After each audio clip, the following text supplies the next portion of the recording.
और अब खबरें विस्तार से शुरुआत करते हैं ब्रेकिंग न्यूज से। जम्मू कश्मीर एलजी प्रशासन ने एक बड़ा फैसला लिया है। जी हां, जम्मू कश्मीर के लेफ्टिनेंट गवर्नर मनोज सिन्हा प्रशासन ने एक बड़ा फैसला लेते हुए गरीब गैर स्थानीय मजदूरों के लिए योजना किराए के आवास उपलब्ध कराने की योजना। जी हां, गरीब और जो गैर स्थानीय मजदूर हैं, गैर स्थानीय मजदूरों के लिए योजना है किराए के आवास उपलब्ध कराने की योजना। किफायती किराए के आवास उपलब्ध कराने की योजना, सरकार की योजना पर हो रही है राजनीति। राजन वैद हमारे साथ जुड़ चुके हैं ज्यादा जानकारी के साथ। राजन, ये योजना क्या है, कब से इसकी शुरुआत होने वाली है और विपक्ष अगर इस पर सवाल उठा रहा है या राजनीति इस पर किस तरह की हो रही है तो वो क्या है? जी देखिए विशाल, ये काफी अहम फैसला है एलजी एडमिनिस्ट्रेशन का, जिसके चलते 336 जो फ्लैट्स हैं वो नॉन लोकल्स को दिए जाएंगे और उनमें से भी जो इकोनॉमिकल वीकर सेक्शन है उसके साथ साथ जो लो इनकम ग्रुप में आते हैं, जो लेबरर्स क्लास से हैं, जो नॉन लोकल्स हैं, यानी कि जम्मू कश्मीर यूटी से नहीं बिलोंग करते हैं, उनको ये अलॉटमेंट की जानी है। और इसके लिए सुंजवा जम्मू में जो है, जो बड़ी ब्राह्मणा और गंग्याल के बीच का इलाका है, इंडस्ट्रियल एरिया है, उसका चुनाव किया गया है। और ये काफी अहम इसलिए होने वाला है विशाल, क्योंकि जब 370 एब्रोगेट हुआ तो उसके बाद से ये उम्मीद थी कि जो नॉन लोकल से यहां पे रहते आए हैं उनको क्या कुछ मिलने वाला है, क्योंकि उससे पहले उनको ना ही यहां पे जमीन खरीदने की इजाजत थी, ना ही वो किसी नौकरी में अप्लाई कर सकते थे और ना इस तरह की स्कीम्स, कई स्कीम्स का फायदा ले पाते थे। लेकिन अब 2 फेसेस में विशाल इन फ्लैट्स को बनाया जाएगा। पहले फेस में 96 फ्लैट्स जो है उसकी अलॉटमेंट की जानी है और दूसरे फेस में जो है 112 फ्लैट की अलॉटमेंट करनी है। पहले फेस जो है वो 30 जून तक वो मुकम्मल हो जाएगा और इनकी अलॉटमेंट कर दी जाएगी, यानी कि, और जबकि जो दूसरा फेस है वो 31 अक्टूबर तक जो है वो मुकम्मल होगा। और काफी अहम फैसला है और इसमें सियासत, जैसा आपने कहा, वो भी आ गई है, क्योंकि नेशनल कॉन्फ्रेंस के चीफ पैटर्न जो डॉक्टर फारूक अब्दुल्ला ने हाल ही में बयान दिया है कि जो डोगरा कल्चर है, लैंग्वेज है और उनके हकों पे जो है डाका डालने की कोशिश की जा रही है। उनका साफ ये कहना था कि जिस तरह से नॉन लोकल्स को यहां बसाने की कोशिश की जा रही है, ये कहीं ना कहीं डाका डालने की कोशिश है। जो यहां की डोगरा कम्युनिटी है, जम्मू के लोग हैं, उनके हकों पे डाका डालने की कोशिश है। और ऐसे में और ज्यादा सहूलियत देते हुए एलजी एडमिनिस्ट्रेशन ने यह भी कहा है कि जो इकोनॉमिकली वीकर सेक्शन है, जिनकी इनकम 3 लाख से नीचे है साल की, वो अप्लाई कर सकते हैं, जिसके लिए जेके हाउसिंग बोर्ड ने ऑनलाइन आवेदन भी मांगे हैं। जबकि जो लो इनकम ग्रुप्स हैं, जिनकी इनकम साल की 6 लाख से नीचे है, वो भी अप्लाई कर सकते हैं। तो काफी फ्लेक्सिबिलिटी और सहूलियत जो है वो जो नॉन लोकल्स हैं उनके लिए इसमें रखी गई है। जाहिर सी बात है कि जो कश्मीर सेंट्रिक पार्टीज हैं वो पहले से ही इस बात की मुखालफत करती आई हैं कि 370 एब्रोगेट करने के बाद 35A हटाने के बाद कोशिश यही है कि जो जम्मू कश्मीर के लोगों के हक हैं वो जो बाहरी राज्यों से लोन लोकल्स हैं उनको देने की कोशिश है। लेकिन इस सब के बीच जो एलजी एडमिनिस्ट्रेशन बहुत सख्ती से अपने फैसले जो है वो ले रही है और ये काफी खुशामदीन बात है, इसलिए है कि जो इकोनॉमिकली वीकर सेक्शन है, जिनके पास मकान नहीं है रहने के लिए, छत नहीं है, उनको ये छत देने की कोशिश है। क्योंकि समूचे देश में जब जम्मू कश्मीर का कोई बाशिंदा जाता है वो वहां पे जमीन खरीद पाता है और वहां पे रेंट जो है वो रेंटल कोई भी अकोमोडेशन ले सकता है। अब ये जो है रेंट जो एग्रीमेंट बनेगा पहले 3 साल के लिए बनेगा और उसके बाद 5 साल तक एक्सटेंड हो पाएगा। काफी खुशामदीन बात जो है इसका, हालांकि सियासी पहलू अगर देखा जाए तो इसमें सियासी उबाल जो है वो आ चुका है, लेकिन जो नॉन लोकल्स हैं वो इससे खुश हैं। जी विशाल जी, बहुत शुक्रिया आपका राजन तमाम जानकारी के लिए, इस बातचीत के लिए। और आगे बढ़ेंगे, एक और अहम खबर, माइग्रेंट कश्मीरी पंडितों की मांग। जी हां, माइग्रेंट कश्मीरी पंडितों की मांग सामने आई है। महंगाई के चलते केंद्र सरकार से की गई है मांग। कश्मीरी माइग्रेंट रिलीफ होल्डर्स ने की है मांग। मासिक सहायता में वृद्धि की मांग की गई है। जी हां, जो मासिक सहायता मिलती है, हर महीने जो मदद की राशि मिलती है उसमें वृद्धि की मांग की गई है। और साथ ही साथ तेल की आवश्यक वस्तुओं की कीमतों में वृद्धि जो है उसकी वजह कर बताया जा रहा है कि यह मांग सामने रखी गई है। इस वक्त एक बड़ी खबर आपको बता रहे हैं, ये खबर है माइग्रेंट कश्मीरी पंडितों को लेकर। माइग्रेंट कश्मीरी पंडितों की मांग है, महंगाई के चलते केंद्र सरकार से ये मांग की गई है कश्मीरी माइग्रेंट रिलीफ होल्डर्स ने यह मांग रखी है। मासिक सहायता में वृद्धि की मांग रखी गई है। मासिक सहायता जो मिलती है उसमें बढ़ोतरी की मांग है, उसमें इजाफे की मांग की गई है। आवश्यक वस्तुओं की कीमतों में जो वृद्धि है उसके कारण यह मांग की गई है, क्योंकि जो एसेंशियल कमोडिटीज हैं, आवश्यक जो वस्तु हैं, उसकी कीमतें बढ़ गई हैं, वो चीजें महंगी हो गई हैं। और इसलिए जो माइग्रेंट कश्मीरी पंडित हैं उन्होंने सरकार से यह मांग रखी है कि जो केंद्र सरकार उन्हें जो मासिक सहायता देती है उसको जो है वो बढ़ाया जाए।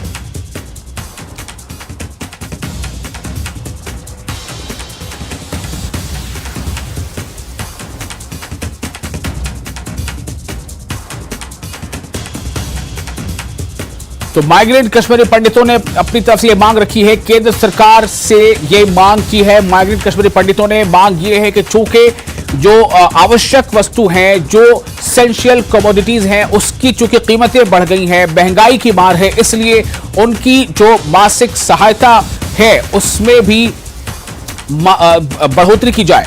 मासिक सहायता में बल्कि न सिर्फ ये कि उन्होंने मांग रखी है, बल्कि अपने इस मांग को तेज कर दिया है। मासिक सहायता राशि की जो मांग है, यानी उसको इजाफे की मांग है, उसमें वृद्धि की जो मांग है, उसको तेज कर दिया है माइग्रेंट कश्मीरी पंडितों ने। और इसके कारण ये बताए जा रहे हैं कि जिस तरह से एसेंशियल कमोडिटीज यानी जो आवश्यक वस्तुओं के दाम बढ़ गए हैं, महंगाई की जो का जो ग्राफ वो बढ़ा है, तो उसके कारण ये जरूरत पेश आ रही है कश्मीरी माइग्रेंट कश्मीरी पंडितों को कि उन्होंने ये मांग रखी है, बल्कि इस मांग को तेज किया है कि जो उनकी मासिक का मदद जो मिलती है सरकार से उसे बढ़ाया जाए।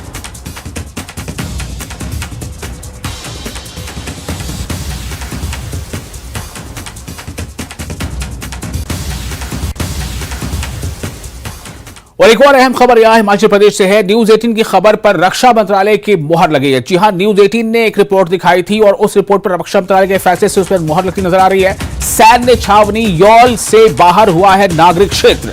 जी हां, सैन्य छावनी यौल से नागरिक क्षेत्र अब बाहर हो गया है। यौल छावनी के बाशिंदों के दर्द को उठाया था। न्यूज 18 ने यह खबर पहले दिखाई थी, अब रक्षा मंत्रालय ने जारी कर दी है अधिसूचना। नागरिक क्षेत्र को छावनी से बाहर करने की अधिसूचना जारी की गई है। तो न्यूज 18 की खबर पर एक तरह से मोहर लगी है। न्यूज 18 ने बहुत पहले इस रिपोर्ट को दिखाया था कि किस तरह वहां पर जो उस इलाके में जो बाशिंदे रहते हैं उनका दर्द क्या है। और अब इस खबर पर पुष्टि हो गई, इस खबर की पुष्टि हो गई है। रक्षा मंत्रालय की तरफ से इस पर मोहर लग गई है। विचित्र हमारे साथ जुड़ चुके हैं ज्यादा जानकारी के साथ। विचित्र, ये रिपोर्ट हमने पहले दिखाई थी, अब इस पर मंत्रालय का जो है एक तरह से मंत्रालय की मोहर लग गई है, तो और क्या तफसीलात मिल रही है इसकी? देखिए साहब, क्योंकि हम लोगों ने पहले ही इसको लगातार हम इस मुद्दे को उठाते रहे हैं। जैसा कि हमने पहले ही बताया कि फरवरी महीने में भी लगातार हमने इस मुद्दे को उठाया था, क्योंकि ये लोग जो है वो चाह रहे थे कि सैन्य छावनी से लोग जो है वो लग हो जाए। और क्योंकि सुरक्षा के मानकों की लिहाज से हम लोग देखें तो हम लोग कभी भी समझौता नहीं करते हैं। तो ऐसे में क्योंकि ये जो आम लोग थे, तो हजारों की संख्या में ये जो बाशिंदे हैं वो यौल छावनी के तहत ही आते थे और इनका सरकार के साथ उस तरह से देखें तो प्रत्यक्ष तौर पर कोई सरोकार नहीं था। इनको अगर केंद्र की हो या चाहे वो प्रदेश सरकार की योजनाएं हो, उनका लाभ भी लोगों को नहीं मिल पाता था। तो ऐसे में ये लोग जो है वो लगातार आजादी के बाद इस मांग को उठाते चले आए थे कि इनको जो है इस सैन्य छावनी से बाहर निकाला जाए और वो भी आम लोगों की तरह ही जनजीवन जो है वो यापन कर पाए। लेकिन ऐसा हो नहीं पाया और आज 7 दशक बीत जाने के बाद भी, आजादी के 7 दशक बीत जाने के बाद भी ये लोग जो है वो गुलामी जैसा ही आवाज जो है वो किया करते थे। लेकिन अभी जो जिस तरह से ये बड़ा फैसला केंद्र सरकार और रक्षा मंत्रालय ने लिया है, वैशाली अपने आप में बहुत बड़ा फैसला है और इसकी वजह से जो है लोगों को बहुत फायदा हुआ है। अब इन लोगों को जो है ये लोग बाहर हो गए हैं सैन्य छावनी से और अब यौल छावनी जो क्षेत्र होगा वो बाहर होगा। और अब ये लोग भविष्य में जहाँ जाना चाहे, यानी अगर ये पंचायत क्षेत्र में रहना चाहे तो भी इनके लिए रास्ते खुले हैं। अगर ये नगर निगम धर्मशाला में रहना चाहे तो उनके लिए भी रास्ते खुले हैं। तो ये जो जिसके लिए कश्म का कर रहे थे विचित्र, हम ये चाहेंगे कि जरा आप इसको और डिटेल में समझाएं कि पहले क्या क्या पाबंदियां थी, अब कौन कौन सी पाबंदियों से ये आजाद हो गए। बिल्कुल, जैसा कि मैंने पहले ही कहा है कि क्योंकि हमारी जो सेना है या हम लोग जो है वो रक्षा के मामलों में बिल्कुल समझौता नहीं करते हैं। तो अगर सैन्य छावनी में कोई आम नागरिकों का के परिवार है या उनका जो घर परिवार है और वो लोग कंटेनमेंट बोर्ड के तहत ये लोग आते हैं, तो ऐसे में ना तो इन लोगों को, चाहे वो केंद्र सरकार की योजनाएं हो, चाहे वो हिमाचल प्रदेश सरकार की योजनाएं हो, उनका लाभ इन लोगों को बिल्कुल नहीं मिल पाता था। चाहे वो आवास बनाने वाली बात हो, चाहे वो इन लोगों को अगर हम लोग स्वास्थ्य सुविधाओं को अगर इनको लेना होता था तो भी नहीं मिल पाती थी। और अगर इन लोगों को और भी कई अधिकारों के तहत अगर इन लोगों को लड़ाई लड़नी होती थी तो उसके लिए भी कैंटोनमेंट बोर्ड की मार्फत ही सब ये करना पड़ता था, या उनके साथ इसका मशवरा करना पड़ता था, उनकी जो है मर्जी वहां पर चलती थी। लेकिन अब चूंकि उससे ये बाहर हुए हैं, और दूसरी बात, बड़ी बात यह है कि ये लोग अपनी मनमर्जी से आवाजाही नहीं कर पाते थे। अगर ये अपने भवनों का निर्माण या कंस्ट्रक्शन या रेनोवेशन करना चाहते थे तो भी वो नहीं कर पाते थे। इनको जो है कहीं ना कहीं परमिशन, अनुमति जो है वो कैंटोनमेंट बोर्ड की लेनी पड़ती थी।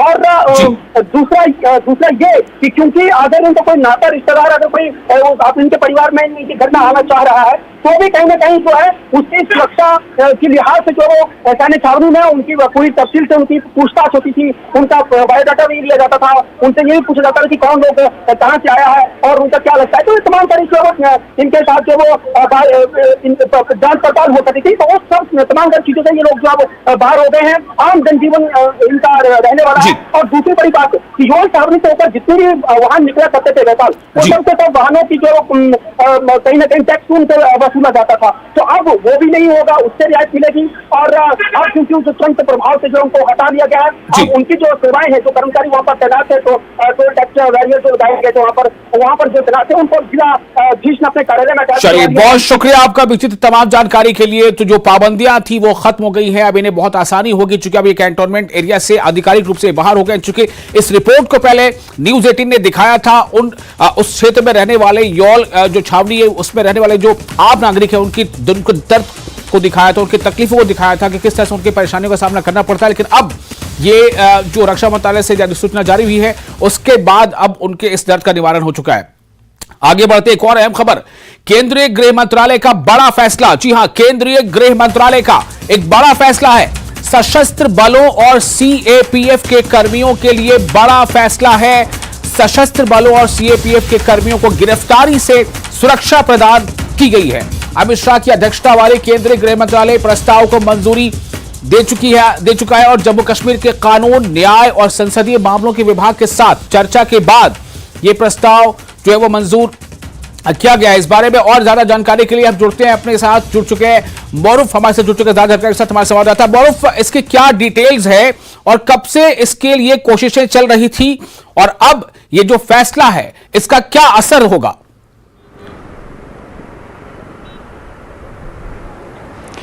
हाँ जी विशाल, जैसे कि आपने बताया, ये जो फैसला है ये पैरामिलिट्री और ये फोर्सेस के हित में है।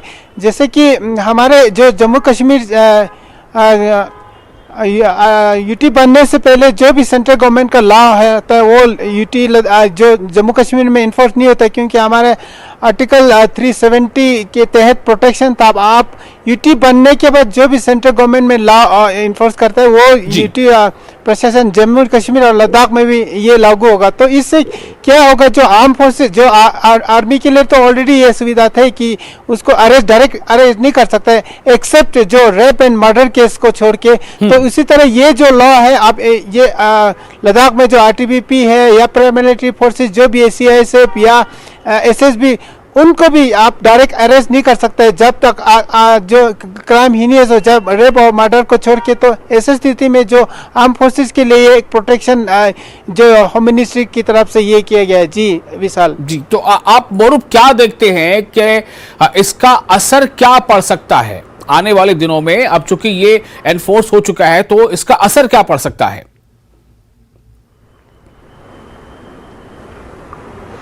जी, आप कोई भी जैसे पैरामिलिट्री फोर्सेस कोई भी क्या सिविल एडमिनिस्ट्रेशन के साथ किसी जो केस में फंस सकते हैं तो उसको डायरेक्टली अरेस्ट नहीं कर सकते। ये उनके लिए एक प्रोटेक्शन रहेगा, साथ ही साथ उनके हायर अथॉरिटी से परमिशन लेना पड़ेगा। और साथ ही साथ ऐसे केसेस में जो पैरामिलिट्री फोर्सेस जो भी हो, उनका अपना जो कोर्ट होता है, इंटरनल कमिटी कोर्ट होता है, उनकी तरफ से तो होता है, लेकिन सिविल जो पुलिस है उनको डायरेक्ट अरेस्ट नहीं कर सकते। तो एक तरफ से उनको एक प्रोटेक्शन दिया गया है। जी जी, तो ये प्रोटेक्शन है सीएपीएफ के लिए या और जो दूसरे पैरामिलिट्री फोर्सेस हैं, क्योंकि जैसा कि मौरूफ ने बताया कि जो हमारे आर्मी है उसके जवानों के लिए, आर्मी के लिए ये पहले से था, लेकिन अब ये इन पैरामिलिट्री फोर्सेस के लिए भी ये अब जो प्रस्ताव था उसे मंजूर कर लिया गया है और इसके मुताबिक ये केंद्रीय गृह मंत्रालय का एक बड़ा फैसला है। सशस्त्र बलों और सीएपीएफ के कर्मियों के लिए यह फैसला है और फैसला यह है कि इन कर्मियों को गिरफ्तारी से सुरक्षा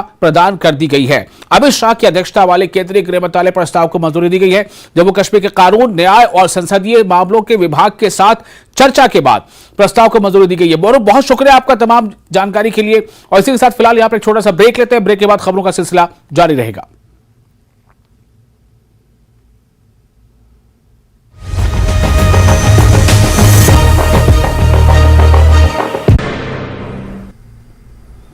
स्वागत है आपका न्यूज़ 18 जम्मू कश्मीर लद्दाख हिमाचल में। मैं हूं विशाल और आप देख रहे हैं धार भी रफ्तार भी। शुरू करते हैं। सरना गांव में 1 दिवसीय निःशुल्क चिकित्सा शिविर का आयोजन। एसडीएच भद्रवाह के चिकित्सकों ने मरीजों की जांच की। लोगों के बीच निःशुल्क दवाइयां भी बांटी गईं।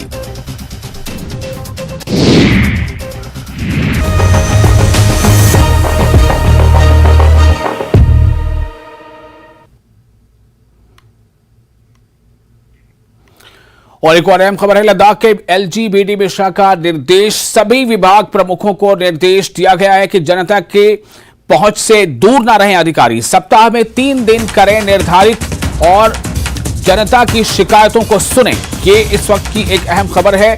हालांकि इसके पहले भी इस बारे में निर्देश की खबर हम आपको दे चुके हैं, लेकिन ऐसी खबर है कि आज से इस पर अमल शुरू हो जाएगा। लद्दाख के एलजी बीडी मिश्रा का निर्देश है सभी विभाग प्रमुखों को, जितने भी सरकारी विभाग हैं उनके प्रमुखों को यह निर्देश दिया गया है कि जनता के पहुंच से वो खुद को दूर ना करें, जनता उनसे खुद को दूर ना समझे। अधिकारी सप्ताह में 3 दिन निर्धारित करें, तय करें और जनता की शिकायतों को सुनें।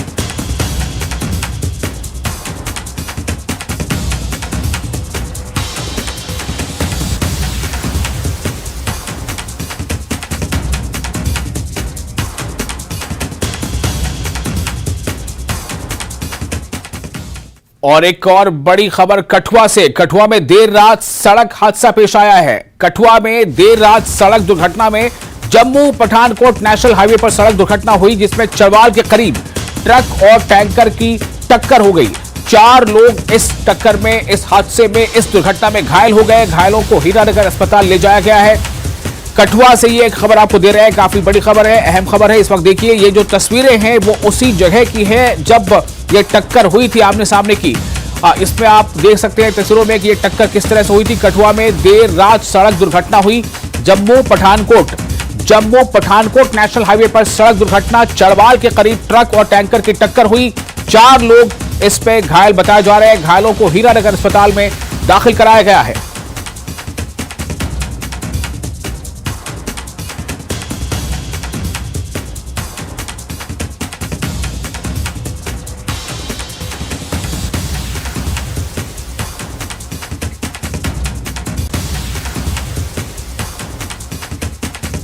तो चरवाल के करीब ट्रक और टैंकर की टक्कर है और इस टक्कर के नतीजे में 4 लोग घायल हो गए हैं। बताया जा रहा है कि चारों की स्थिति बहुत ज्यादा नहीं बिगड़ी हुई है और अस्पताल में दाखिल कराया गया है। और ये तस्वीर, लेकिन इसमें अच्छी बात यह है कि किसी की इसमें जान नहीं गई है, किसी की हलाकत नहीं हुई है, एक अच्छी खबर है।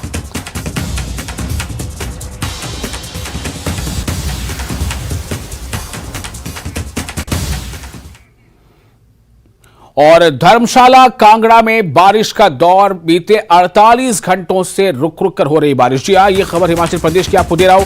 हिमाचल प्रदेश में बेमौसम बरसात और बेमौसम जो है वहां मौसम का मिजाज बदला हुआ है। धर्मशाला और कांगड़ा दोनों जगहों में बारिश का दौर बीते 48 घंटों से जारी है। रुक रुक कर बारिश होती रही है। बारिश के चलते जो तापमान है वो काफी नीचे चला गया है। मौसम के बदले मिजाज से किसान और बागवान काफी परेशान है, क्योंकि इनकी जो फसलें हैं इनको इसका नुकसान होगा। लेकिन सैलानियों की अगर माने तो उनके लिहाज से ये बेहद खुशगवार है, क्योंकि सैलानियों को ऐसे मौसम पसंद आते हैं। सैलानी इन इलाकों में आते हैं इसलिए ही कि उन्हें बारिश देखने को मिले, उन्हें ओलावृष्टि देखने को मिले। तो अब ये जो मौसम का बदला मिजाज है कांगड़ा में, धर्मशाला में, उसकी आप तस्वीरें देख रहे हैं। मई के महीने में मनाली के ऊपरी क्षेत्रों में बारिश और बर्फबारी का दौर जारी है। जी हां, मई के महीने में मनाली के ऊपरी क्षेत्रों में बारिश और बर्फबारी का दौर जारी है। मनाली के ऊपरी क्षेत्रों में हो रही बर्फबारी से तापमान में बड़ी गिरावट आई है। लोगों को ठंड से बचने के लिए गर्म कपड़ों का सहारा लेना पड़ रहा है। घाटी में खराब चल रहे मौसम को देखते हुए प्रशासन ने अलर्ट जारी कर दिया है। अटल टनल, रोहतांग सहित आसपास के क्षेत्रों में हो रही है बर्फबारी और इस बर्फबारी को देखते हुए प्रशासन ने फिलहाल अटल टनल रोहतांग को वाहनों की आवाजाही के लिए बंद कर दिया है।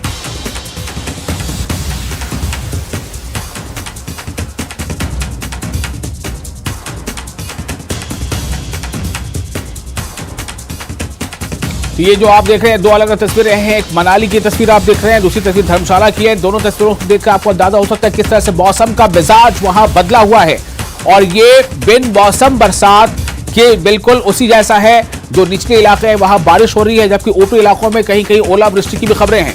और जाहिर है कि इस मौसम से सबसे ज्यादा अगर किसी को तकलीफ है तो वो बागवान है, वो किसान है, क्योंकि बागवानों और किसानों के लिए ये बिन मौसम बरसात उनके लिए एक मुसीबत से कम नहीं है। लेकिन ये हम सब जानते हैं कि हिमाचल में या जम्मू कश्मीर में भी लोग काफी बड़ी संख्या में जो पर्यटक आते हैं, जो सयाह आते हैं, सैलानी जो आते हैं, तो उनके लिए ये अच्छा है, क्योंकि उन्हें अच्छा लगता है कि जब वो यहाँ आए हो तो यहाँ बारिश हो रही हो या यहाँ पर बर्फबारी हो रही हो या ओलावृष्टि हो रही हो, तो सैलानियों की नजर से देखेंगे तो ये अच्छा है। लेकिन बागवानों की नजर से देखें, किसानों की नजर से देखें तो ये बिल्कुल अच्छा नहीं है। उन्हें काफी इसको देख के जो है परेशानी बढ़ गई है कि उनकी फसलों का क्या होगा, जो बागों में खेतों में उनके जो फसल लगे हैं उनका क्या होगा। लेकिन आम लोगों के भी जिस तरह से जिंदगी थोड़ी सी इस पर असर पड़ा है, जनजीवन पर असर पड़ा है, जो ठंड का जो मौसम वो बढ़ गया, यानी कि जो तापमान गिरने से जाहिर है कि मौसम में काफी सर्दी आ गई है और लोगों को गर्म कपड़ों का सहारा लेना पड़ रहा है। ये सब मौसम के बदले मिजाज के वजह कर हो रहा है। और कुल्लू जिले में 2 दिनों से लगातार बारिश हो रही है। जनजीवन अस्त व्यस्त हो गया है। बारिश से किसानों, बागवानों के काम जो है वो प्रभावित हो रहे हैं। कामगार मजदूरों का काम प्रभावित हो रहा है और इस वजह से कई ग्रामीण क्षेत्रों में ताजा भूस्खलन से भी यातायात प्रभावित हो रही है। जी हां, लैंड स्लाइडिंग के भी कहीं कहीं से खबरें आ रही है। उसकी वजह कर जो यातायात है वो प्रभावित हो रही है, क्योंकि सड़कें प्रभावित हो जा रही है। सड़कों पर अवरुद्ध आ जा रहा है, रुकावट आ जा रही है लैंड स्लाइडिंग की वजह कर, और सुरक्षा के मद्देनजर उन सड़कों पर यातायात को रोका जा रहा है। भारी बारिश से किसानों की फसलों को नुकसान भी पहुंच रहा है। प्रशासन ने लोगों को एडवाइजरी जारी की है कि ऊंचे पर्यटन स्थलों और भूस्खलन संभावित क्षेत्रों में न जाएं। जो पर्यटक है वो इससे बचे। पर्यटकों को यह एडवाइजरी जारी की गई है कि ऊंचे पर्यटन क्षेत्रों में न जाएं, पहाड़ियों पर न जाएं, निचले इलाकों में रहें, और वरना वहां पर भूस्खलन हो सकता है, लैंड स्लाइडिंग हो सकती है। तो इस तरह की एडवाइजरी जारी की गई है। पूरे हिमाचल के कई जिलों में बारिश हो रही है और ये बिन मौसम बरसात की तरह है।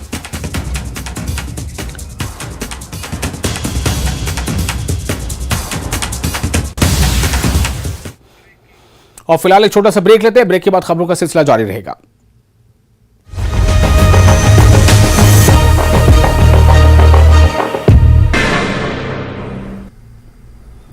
स्वागत है आपका न्यूज़ 18 जम्मू कश्मीर लद्दाख हिमाचल में। मैं हूं विशाल और आप देख रहे हैं धार भी रफ्तार भी। शुरू करते हैं।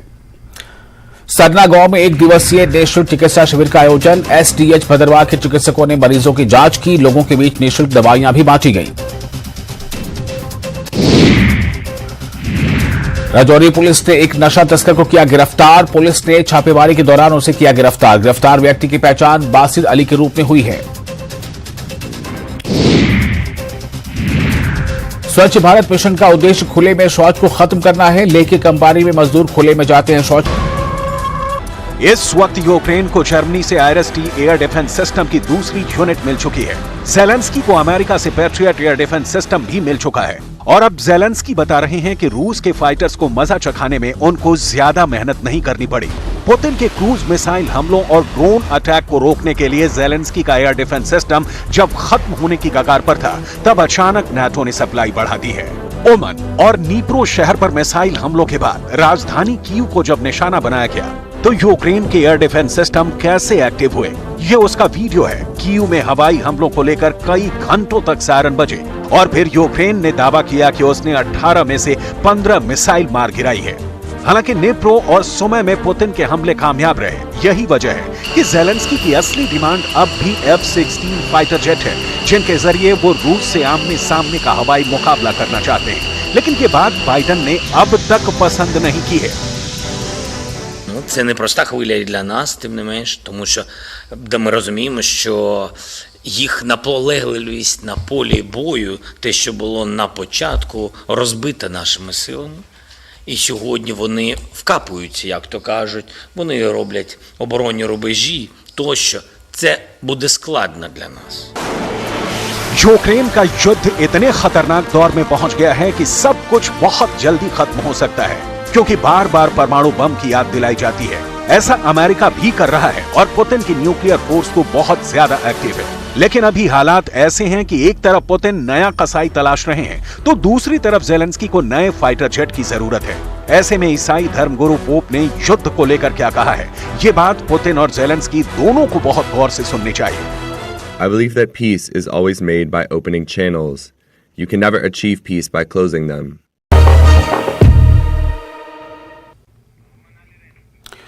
और आपको बता दें, ब्रेक के बाद में फिर आपका स्वागत करते हैं। खबर यही है जो ब्रेक से पहले आपको बता रहे थे, किस तरह से हिमाचल प्रदेश के कई जिलों में लगातार बारिश हो रही है और बिन मौसम बरसात या बेमौसम बारिश ने किसानों और बागवानों की चिंता बढ़ा दी है। हालांकि सयाहों को, यानी जो सैलानी वहां आए हैं, उनके लिए तो ये मौसम बड़ा अच्छा है, लेकिन बागवान और किसान इस बिन मौसम बरसात से काफी परेशान है। आम जनजीवन भी काफी प्रभावित हुआ है।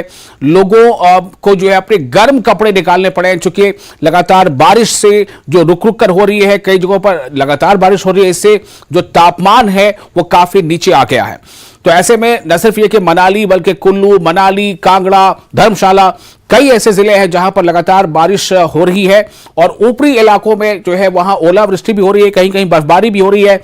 और इसी को लेकर प्रशासन ने अलर्ट जारी किया है, खासतौर से जो पर्यटक आते हैं उनके लिए, कि वो ऊपरी इलाकों में, यानी कि पहाड़ के ऊपर या पहाड़ी ज्यादा ऊपरी जो पर्यटन स्थल है वहां ना जाएं, क्योंकि वहां पर हो सकता है कि लैंड स्लाइडिंग की घटना हो जाए, भूस्खलन हो जाए। इस वजह से ये अलर्ट भी जारी किया गया है। तो ये मौसम का हाल क्या बता रहा है, क्यों ये बदला बदला मौसम है, क्यों बिन मौसम बरसात हो रही है, लेकिन जिसकी चिंता बढ़ी है वो है किसान, वो है बागवान। मनाली से हमारे साथ जुड़ चुके हमारे संवाददाता सचिन। क्या इस वक्त स्थिति है और बारिश लगातार कितने घंटों से हो रही है? किसे इस मौसम के बदले मिजाज ने जो है फायदा पहुंचाया है और कौन है जिसे लग रहा है कि उसकी चिंता बढ़ गई है? जी हाँ, देखिए, अगर मैं बात करूँ अभी मौसम, तो मौसम जो लगातार यहाँ पे खराब बना हुआ है। हालांकि मई का महीना चल चुका, लेकिन इसके बावजूद यहाँ पर जो सर्दियां वो जाने का नाम नहीं ले रही है। आप तस्वीरों में मेरे पीछे देखते हैं अभी जो यहाँ पर हल्की हल्की जो बारिश यहाँ पर हो रही है, आप इससे अंदेशा लगा सकते हैं कि किस तरह की ठंड जो अभी जो पहाड़ों पर है। हालांकि मैदानी क्षेत्रों में अभी जो तापमान है वो इसमें जो 25 से 30 डिग्री पहुंच चुका है, लेकिन पहाड़ों पर अभी जो तापमान है वो यहाँ पर जो 5 से 8 डिग्री के करीब को जो अभी भी तापमान है, और ऊंचाई वाले क्षेत्रों में जो अभी भी तापमान माइनस में चल रहा है, जिसके कारण जो है अभी भी बर्फबारी यहाँ पे हो रही है। खासकर जो अटल टनल रोहतांग है और जो कोकसर है, जिला लाहौल स्पीति, वहां पर जो अभी भी बर्फबारी का दौर जारी है, जिसके कारण जो तापमान में खासी गिरावट यहाँ पर देख रहे हैं। हालांकि जिस तरह जो मौसम यहाँ पर बदला हुआ है, इसको देखते हुए प्रशासन ने भी यहाँ पर जो है अलर्ट जारी किया है, और साथ में जो पर्यटक जो कुल्लू मनाली घूमने आने वाले पर्यटक है, उन्हें भी जो यहाँ पर जो खराब मौसम दौरान जो है ऊंचाई क्षेत्रों को रुख ना करने की यहाँ पर जो है फिलहाल जो यहाँ पर मनाही है। हालांकि जिस तरह आज जो मौसम खराब चल रहा है, ऐसे में प्रशासन ने जो है वाहनों की आवाजाही को जो 16 नाला तक रोक दिया गया है, और उससे आगे जो है फिलहाल वाहनों की आवाजाही यहाँ पर जो पूर्णतः बंद कर दी गई है। इसके साथ ही मैं बता दूं, जिस तरह जो लगातार बारिश यहाँ पर हो रही है, इससे जो नदी नालों का जलस्तर भी बढ़ चुका है। ऐसे में प्रशासन ने जो है सभी लोगों और पर्यटकों से भी जो खासकर इन बारिश के दिनों में जो नदी नालों में ना जाने की यहाँ पर जो अपील की है। अगर बात करें मौसम विभाग की, तो मौसम विभाग के द्वारा आगामी 2 से 3 दिनों तक जो घाटी में इसी तरह मौसम जो खराब रहने का यहाँ पर अनुमान जताया गया। हालांकि जिस तरह जो बर्फबारी और बारिश इस बार जो मई के महीने यहाँ पे हो रही है, ऐसे में इस बार अभी भी जो लोग यहाँ के जो लोग हैं, उन्हें जो गर्म कपड़ों का सहारा जो मई के महीने में लेना पड़ रहा है। अक्सर हम देखते थे कि मई के महीने में जो काफी ज्यादा गर्मी होती थी, और ऐसे में जो लोग यहाँ पर जो एक कमीज या टी शर्ट में घूमते हुए नजर आते, लेकिन इस बार जो ठंड ऐसी है कि अभी भी जो लोगों को यहाँ पर जो है ठंड से बचने के लिए गर्म कपड़ों और आग का अलाव का जो है सहारा यहाँ पर लेना पड़ रहा है। जी विशाल। जी सचिन, जो एडवाइजरी है खासतौर से पर्यटकों के लिए कि वो ऊपरी पर्यटन स्थलों में ना जाएं, वहां लैंड स्लाइडिंग हो सकती है, भूस्खलन हो सकता है, तो क्या इसकी भी संभावना या अंदेशा जताया जा रहा है कि ऐसा हो सकता है, और क्या कहीं कहीं कुछ ऐसी घटनाएं हुई भी हैं? जी हाँ, जिस तरह लगातार जो बारिश यहाँ पे हो रही है, खासकर जो हम देख रहे हैं कि मई के महीने जो बर्फबारी हो रही है, इसमें जो सबसे ज्यादा खतरा एवलांच के आने का बना हुआ है, क्योंकि हिमस्खलन काफी आ सकते हैं। ऐसे में जो प्रशासन ने सभी पर्यटकों व जो स्थानीय लोग हैं उनसे जो खासकर अपील की है कि खराब मौसम जो है तुरंत जो है ऊंचाई वाले क्षेत्रों में रुख ना करे, क्योंकि जो है इसमें की जो बर्फ है ये काफी जो इसकी परत जो काफी पतली होती है और जो काफी कच्ची बर्फ इसको जो कहा जाता, तो ऐसे में जो है हिमस्खलन आने का जो खतरा बना रहता है। और इसके साथ ही जो है पहाड़ियों से जो है पत्थर गिरने का भी जो वो भी यहाँ पे सिलसिला जो जारी है। अगर मैं बात करूं कुल्लू से मनाली के मध्य जो नेशनल हाईवे 3 है, इस पर जो कई स्थानों पर जो पहाड़ी से जो है भूस्खलन हो रहा है और जो पत्थर भी गिर रहे हैं, तो ऐसे में प्रशासन ने जो कुल्लू मनाली आने वाले पर्यटकों व स्थानीय लोगों से इस मार्ग पर जो एहतियात बरतने की यहाँ पर जो अपील की है। जी तो सचिन, लेकिन जाहिर है कि चूंकि ये जो ऐसे जगह हैं खासतौर से जम्मू कश्मीर या हिमाचल, यहाँ पे सयाह या हम कह लें कि टूरिस्ट बड़ी संख्या में आते हैं, लेकिन टूरिस्ट जो आते हैं उनके लिए ऐसा मौसम काफी अच्छा होता है। तो आप किस तरह की एक्टिविटी देख रहे हैं टूरिस्ट्स की? क्या पर्यटक इस मौसम से मतलब खुश हो रहे हैं या उनको ऐसा लग रहा है कि क्या वो ये मना रहे हैं कि ऐसा मौसम बना रहे?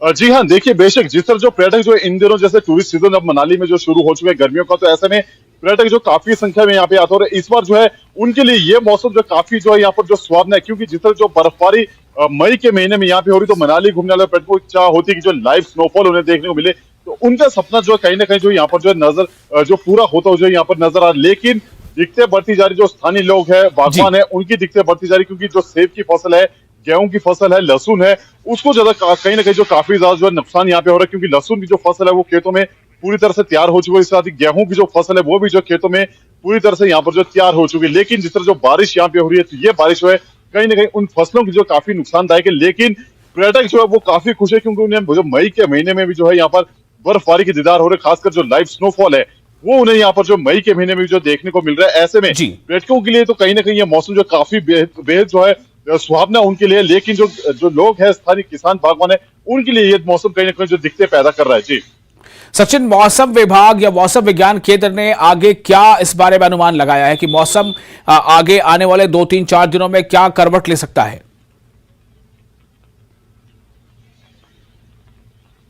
जी हाँ, देखिए अगर मौसम विभाग की हम बात करें तो मौसम विभाग का जो यहाँ पे कहना है जिस पर जो मौसम इसमें चल रहा है, तो ऐसे में आगामी 2 से 3 दिनों तक जो मौसम यहाँ पर जो खराब रह सकता है और उसके बाद जो है कुछ दिनों के लिए जो मौसम यहाँ पे सुहावना होगा, लेकिन उसके बाद फिर से जो है एक बार यहाँ पर जो है बारिश यहाँ पे हो सकती है। लेकिन अगर मैं बात करूं फिलहाल इस बार की, तो हमने जैसे बीते वर्ष हमने देखा था कि जो अप्रैल के महीने से जो काफी ज्यादा सूखा जो है बीते वर्ष देखने को मिल रहा था, और अप्रैल और मई के महीने में जो काफी ज्यादा सूखा यहाँ पे चल रहा था। लेकिन इस बार हम देख रहे हैं कि बीते जो अप्रैल का महीना उसमें जो काफी ज्यादा बारिश यहाँ पे हुई, और इस बार जो है मई के महीने में जो काफी ज्यादा यहाँ पर जो बारिश यहाँ पर हो रही है। और मौसम विभाग की माने तो मौसम विभाग के द्वारा आगामी 2 से 3 दिनों तक जो घाटी के ऊंचाई क्षेत्रों में जो हल्की बर्फबारी और निचले क्षेत्रों में जो है बारिश का यहाँ पर जो अनुमान जताया गया। जी सचिन, बहुत शुक्रिया आपका इस जानकारी के लिए। तो हिमाचल प्रदेश के ज्यादातर जो जिले हैं वहां पर लगातार बारिश हो रही है, बीते 48 घंटों से रुक रुक कर बारिश हो रही है और इसने वहां के किसानों और बागवानों की चिंता बढ़ा दी है। अब रुख करते हैं एक और बड़ी खबर का। जैसा हमने आपको पहले बताया कि जो माइग्रेंट कश्मीरी पंडित हैं उनकी एक मांग सामने आई है। जी हां, माइग्रेंट कश्मीरी पंडितों की एक मांग सामने आई है और ये मांग है महंगाई के मुकाबले के लिए। महंगाई के चलते केंद्र सरकार से माइग्रेंट कश्मीरी पंडितों ने मांग रखी है। कश्मीरी माइग्रेंट रिलीफ होल्डर्स ने ये मांग की है।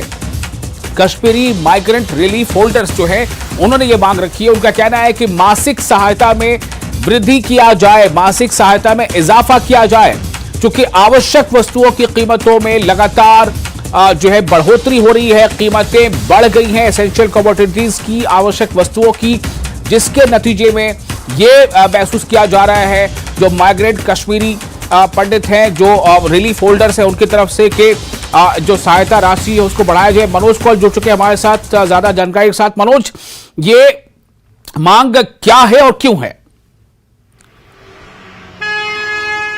देखें विशाल, आपको ये मालूम होना चाहिए कि जब 1990 में कश्मीरी पंडितों का पलायन हुआ था कश्मीर वादी से, तो उसके बाद बहुत सारे ऐसे खानदान थे, बहुत सारी ऐसी फैमिलीज थी जिनका कोई गवर्नमेंट एम्प्लॉय नहीं था। जो गवर्नमेंट एम्प्लॉयज थे उन्हें माइग्रेंट के तौर पर यह तनख्वाह दी जा रही थी और एक रिलीफ के तौर पर राशन और मंथली कैश असिस्टेंस का ऐलान किया गया था। जब शुरू में 500 रुपये दिया जाता था 1990 के दौरान। उसके बाद धीरे धीरे जैसे ही आगे वक्त बढ़ता गया तो ये जो फैमिलीज हैं उनके जो माहाना कैश रिलीफ है उसमें बढ़ोतरी की गई और आज की तारीख में अगर हम बात करें विशाल, तो पर फैमिली जो 4 या 4 से ज्यादा सदस्यों पर मुश्तमिल है उनको 13,000 रुपए पर महीना पर मंथ मिलता है।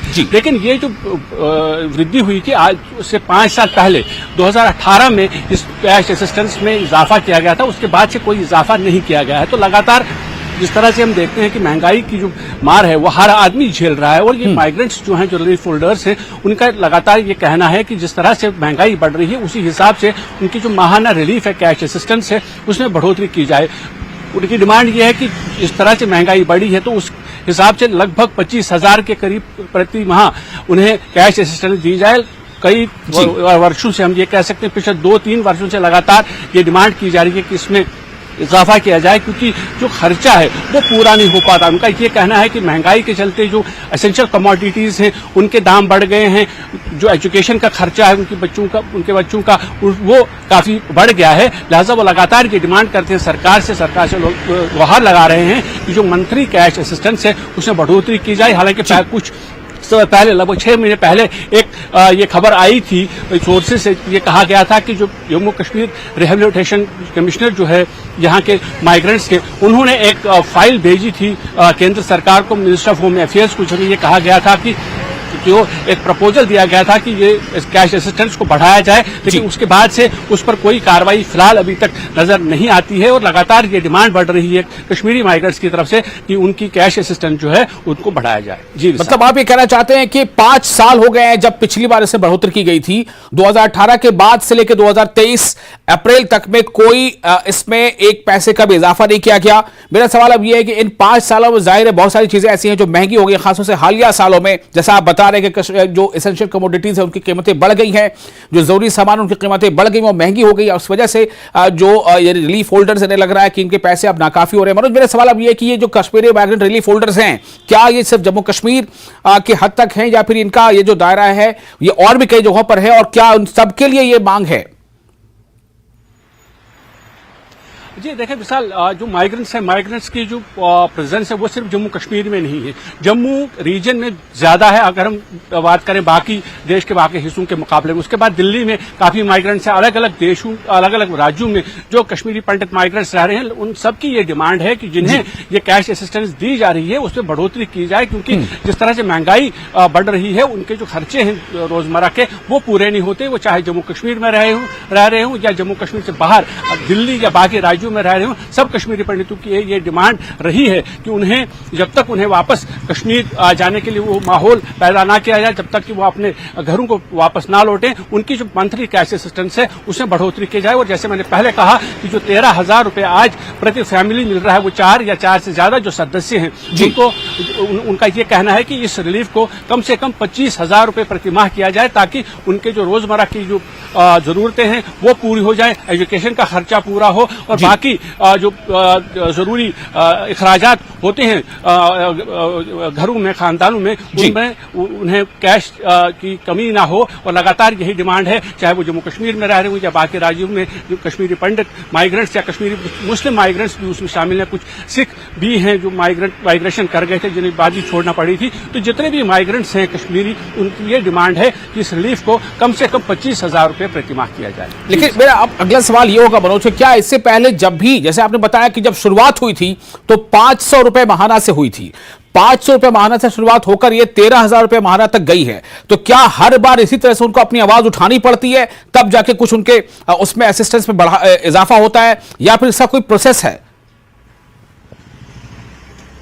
देखिए एक प्रोसेस होता है विशाल, जैसे जब शुरुआत में जो 500 रुपए दिया गया था और राशन दी जा रही थी तो उस समय ये ऐसा लग रहा था 1990 का ये मामला था और उस वक्त ये लग रहा था कि 500 रुपए एक अच्छा अमाउंट है जिससे कश्मीरी माइग्रेंट जो हैं वो आगे अपना गुजर बसर कर सकते हैं इनिशियली। उसके बाद ही 1 साल के बाद इसमें बढ़ोतरी की गई और जैसे ही वक्त आगे बढ़ता गया माइग्रेंट्स की डिमांड भी आई और ये उस डिमांड को माना गया और ये कहा गया कि हाँ जिस तरह के हालात मार्केट में हैं, जिस तरह की महंगाई मार्केट में होगी तो उस हिसाब से इस असिस्टेंस को भी बढ़ाया जाएगा। लेकिन जैसे मैंने पहले जिक्र किया कि पिछले 5 साल से 2018 में लास्ट बार ये कैश असिस्टेंस बढ़ाई गई थी और उसके बाद से बिल्कुल इसमें कोई इजाफा नहीं किया गया। हालांकि 2-3 साल तक माइग्रेंट्स की शायद ये उम्मीद थी कि जो कैश रिलीफ लेते हैं, जो रिलीफ होल्डर्स हैं, उन्हें ये उम्मीद थी कि सरकार इसमें बढ़ोतरी करेगी, लेकिन बढ़ोतरी नहीं हुई। उसके बाद से लगातार ये डिमांड की जा रही है कि इसमें बढ़ोतरी की जाए और चाहे वो मेमोरेंडम के तौर पर, चाहे वो रिटन एप्लीकेशन या प्रेजेंटेशन के तौर पर हम बात करें। या कई बार हमने देखा कि जो कश्मीरी पंडित माइग्रेंट है वो सड़कों पर भी आए और लगातार यही डिमांड करते रहे कि महंगाई के चलते 13,000 की जो कैश असिस्टेंस है वो बहुत कम है, जिससे उनके रोजमर्रा के खर्चे पूरे नहीं होते। इसलिए महंगाई के चलते इस रिलीफ को 13,000 से 25,000 रुपए प्रति माह किया जाए, ताकि उनके खर्चे जो हैं वो पूरे हो सके और वो बेहतर जिंदगी जी सके। जी मनोज, एक और सवाल है यहाँ पर कि ये जो माइग्रेंट कश्मीरी पंडित होल्डर्स हैं, जैसा आपने बताया कि इसमें सिर्फ कश्मीरी पंडित नहीं है बल्कि इसमें कुछ सिख भी है, इसमें कुछ मुसलमान भी हैं जिनको माइग्रेट करना पड़ा था। मेरा सवाल यह है कि क्या इसका कोई फोरम है, क्या इसका कोई संस्था है, किसने ये मांग रखी है और किस प्लेटफॉर्म पे ये मांग रखी है, और कैसे ये उन्हें उम्मीद है कि हमने ये मांग रखी है तो ये इसको पूरा भी किया जा सकता है? देखिए, यहाँ कई संस्थाएं हैं कश्मीरी पंडितों, जो सोशल ऑर्गेनाइजेशंस हैं, वो बाकी जो मसाइल कश्मीरी पंडितों के रोजमर्रा के मसाइल हैं उनकी तरफ ध्यान देते हैं, उस पर आवाज उठाते हैं। कोई पर्टिकुलर ऐसा हम ये कहें कि सिर्फ रिलीफ बढ़ाने के लिए कोई ऑर्गेनाइजेशन ऐसा नहीं है, बल्कि जो तंजीमें ऑलरेडी हैं, जो सोशल ऑर्गेनाइजेशन ऑलरेडी हैं, जो कश्मीरी माइग्रेंट्स के मसाइल को उजागर करती हैं, चाहे वो उनकी बाकी जो डिमांड्स है, रिहेबिलिटेशन की डिमांड हो, जॉब्स प्रोवाइड करने की डिमांड हो, या बेहतर एकोमोडेशन प्रोवाइड करने की डिमांड हो, रिजर्वेशन की डिमांड हो, तो वो ऑर्गेनाइजेशन जो हैं वो भी वक्तन फवक्तन इस तरह की जो डिमांड करती आई हैं। और कोई पर्टिकुलर ऑर्गेनाइजेशन ना होते हुए जितने भी कश्मीरी पंडित या कश्मीरी माइग्रेंट्स हम यूं कहें, जितने भी वो ऑर्गेनाइजेशन, जितनी भी तंजीमें हैं, वो लगातार अभी पिछले 2 साल से ये लगातार डिमांड करती रही हैं कि जो कैश असिस्टेंस है उसको बढ़ाया जाए, 13,000 रुपए से बढ़ाकर कम से कम 25,000 रुपए किया जाए। जी मनोज, बहुत शुक्रिया इस जानकारी के लिए। तो माइग्रेंट कश्मीरी पंडितों की मांग है कि महंगाई के चलते केंद्र सरकार से उन्होंने मांग रखी है कि कश्मीरी माइग्रेंट रिलीफ होल्डर्स की जो मासिक सहायता राशि है उसे बढ़ाया जाए। कारण यह बताया गया है कि महंगाई बहुत ज्यादा बढ़ गई है, जो जरूरी चीजें हैं जीने के लिए, जो एसेंशियल कमोडिटीज हैं, जो आवश्यक वस्तु हैं, उनकी कीमतें जो है वो बढ़ गई हैं, महंगाई बढ़ गई है। और अभी जो उनको बहाना 13,000 रुपए की राशि मिल रही है कैश असिस्टेंस, वो नाकाफी है, वो कम पड़ रही है। पिछली बार 2018 में ये बढ़ाई गई थी तो बढ़ाकर 13,000 हो गई थी। अब 2023 में ये मांग फिर से दोहराई जा रही है कि इसको बढ़ा दिया जाए, चूंकि महंगाई बहुत बढ़ गई है। इसी के साथ फिलहाल एक छोटा सा ब्रेक लेते हैं, जल्द हाजिर होंगे।